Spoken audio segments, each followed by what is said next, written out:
Азан KZ ислам ағарту порталы ұсынады. Бисмиллахир-рахманир-рахим. Алхамдулиллахи роббил аламин.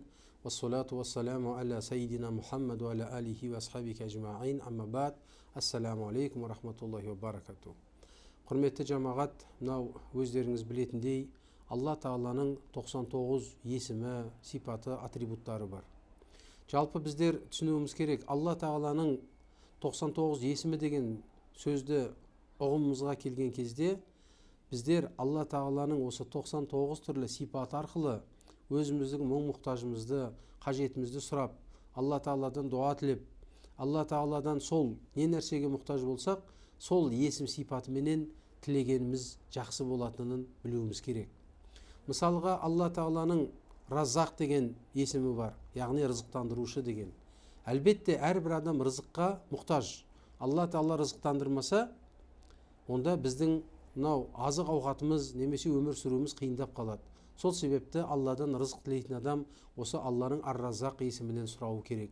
Сол сияқты Алла Тағаланың сақтаушы, қорғаушы, немесе жоғары көтеруші, немесе тәкаппарландағандарды төмен түсіруші деген сияқты есім сипаттары бар.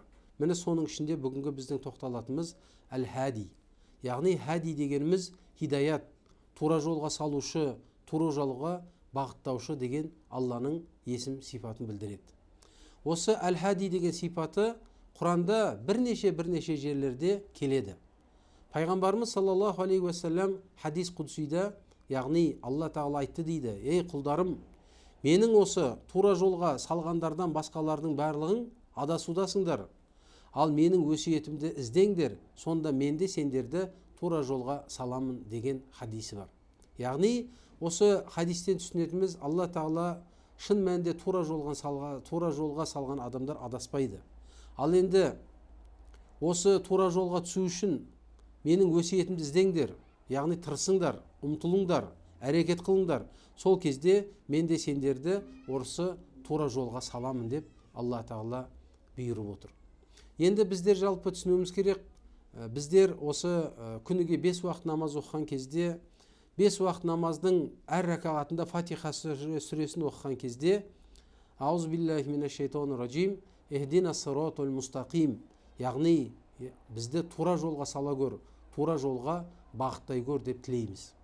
Яғни тура жол деген сөздің мағынасын біздер жалпы түсіну үшін Құран кәрімде Алла Тағаланың осы Анкабут сүресіндегі аятын түсінуіміз керек. Алла Тағала айтады: біздің жолымызда аянбай күрескен, яғни тырысқан, уақытын, күшін, жігерін, қайратын, немесе қиындықтарға сабыр етіп тырысқан адамдарға, яғни біздер осы мұсылманшылықтың жолында тырысқан үшін міндетті түрде өзімізге жеңіл жететін, оңай жететін осы тура жолға бағыттаймыз дейді. Бұл жердегі басты мәселе адамның өзінің ынтасы, ниеті, жігері, яғни адаспаймын, тура жолға түсемін деген.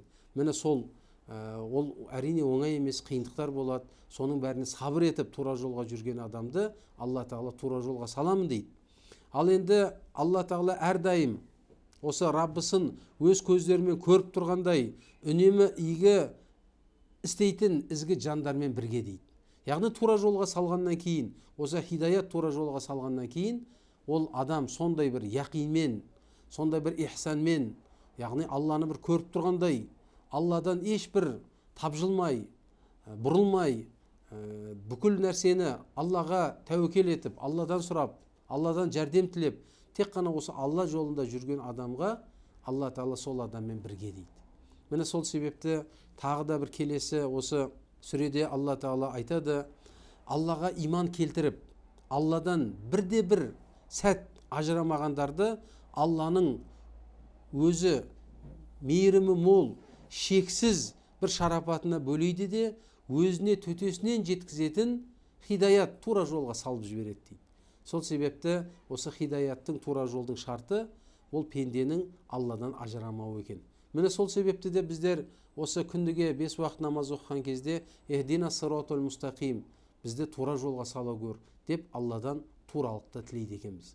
Сол себепті бұл тура жолды сала көр деген кезде біздер бір нәрсені түсінуіміз керек. Пенде болғаннан кейін пенденің жұмыр басына неше түрлі қиындықтар келеді. мүмкін бір адам төзгісіз сынақтар келеді, мүмкін өте бір ауыр жағдайлар келеді. Бірақ қандай жағдай болса да, немесе мол бір өлшеусіз санаусыз рызық несібелер, немесе бір қуаныштар, жақсы жағдайлар келсе, соның барлығына адам сынақ екенін біле тұра, Алладан тура жолға сала көр, тура жолдан мені адастырма деп сұрау керек екен. Мысалға айтайық, басыңызға бір қиын жағдай туды, сізде ол нәрсені тастай салып басынан бастау мүмкіншілігі, немесе қайтадан ойланып саралап қателігіңізді түзететін жағдайыңыз, немесе мүлдем ол нәрседен бас тартып кететін мысалға жағдайлар тұр. Сол кезде, я Алла, сен хадисің, сен тура жолға салушысың, мені тура жолға сала көр, мені адастырма, мен осы қиындықтардан адасып қалмайын, шатасып қалмайын, басқа жолға бұрылып кетпейін деп, яғни Алладан хидаятты, тура жолды сұрауымыз керек. Хазіреті Омар радиаллаху анху айтты, Алла Тағала бізді кедейшілікпен сынаған еді, біз сынақтан өттік деді. Ал байлықпен сынаған кезде өте алмай қалдық деді. Қарап тұрсаңыз, шын мәнінде мынау адам осы көп деген бір толассыз бір қызық, қуаныш, несібе, рызық мол, ағыл төгіліп келген кезде шын мәнінде сынақтан өте алмай қалуы да мүмкін. Бас айналып қалуы мүмкін, дүниеге мас болып қалуы мүмкін, өзін өзі жоғалтып алуы да мүмкін. Міне сол себепті осындай жағдайда да, я Алла, мені тура жолдан тайдырма, маған осы тура жолыңды бере көр, осы қиындықтан шығатын жолды маған бере көр деп Алладан жақсылық тілеуіміз керек екен. Сол себепті осы әл-хади деген, Алланың хидаят жолға салушы, тура жолға салушы деген есімі, ол біздің әрқайсымызға күніге, минут сайын, секунд сайын, әр тынысымызбен жадымызға керек нәрсе. Өйткені адасқан пенде, өзіңіз білесіз, ол түрлі қиындықтарға душар болады. Ол діннен шығып кетуде мүмкін адасып жүріп, мұнафиқ болып, екі жүзді болып кетуде мүмкін, немесе үлкен күнәһар болуы да мүмкін. Жалпы осы хидаят, тура жол дегеніміз, ол Аллаға апаратын, Алланың шариғатынан шығармайтын, осы адамды адастырмайтын, айналасындағы өзін қоршаған адамдарға жек көрінішті көрсетпейтін бір тура ақиқаттың жолы екен. Сол себепті хидаят деген кезде Алладан біздер жәрдем сұрап, я Алла, тура жолыңды бере көр, ақырын қайырын бере көр, адастырма, шатастырма деп есімізден шығармауымыз керек. Хакім Абай адасқанның алды жөн, арты соқпақ деп айтудың себебі, мынау адасып қалған адамға әрине алды бір жөн сияқты көрінуі мүмкін, өзінің істеп жатқаны көзін шел басып дұрыс сияқты көрінуі мүмкін, арты соқпақ болып жолыққан кезде ол не істерін білмей сол жерде бір пұшайман жағдайға жолығып қалады.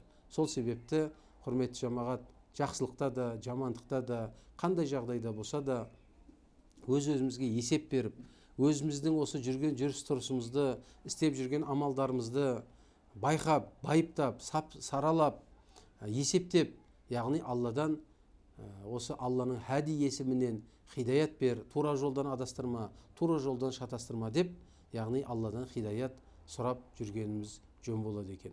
Сол себепті бүгінгі таңда кейбір осы тақуалық жолында жүрген, немесе осы жаңағы дін жолында жүрген адамдарда адасып қалған, байқамай қалған болуы мүмкін. Неге десеңіз, шайтан ләаналлаху алейхи, ол адамға бір шайтан түрінде, шайтан кейпінде, мен шайтанмын деп бір, ол алыстан бір дабылдатып келмейді. Ол сол адамға бір нәпсі арқылы, байқатпай, бір мақтаншақтық арқылы, немесе көр алмастық арқылы, қызғаныш арқылы, байқатпай адамға уасуаса салып жібереді. Сол себепті әсіресе дін жолында жүрген адамдар, я Алла, адастырма бізді, осы тура жолымнан тайдырма деп, Алладан ылғи да хидаятты сұрап жүруіміз керек екен. Сол себепті құрметті жамағат, құрметті мұсылман, Алла Тағала осы хидаят жолынан тайдырмай, барлығымыздың да Алланың тура хақ жолынан ұстанып, осы жолдан адаспай, тура жүруімізді барлығымызға нәсіп етсін. Ва алейкумуссалам, ва саллаллаху аля хайри халқи Мухаммад, ва аля алихи ва асхабихи ажмаин. Ассаламу алейкум.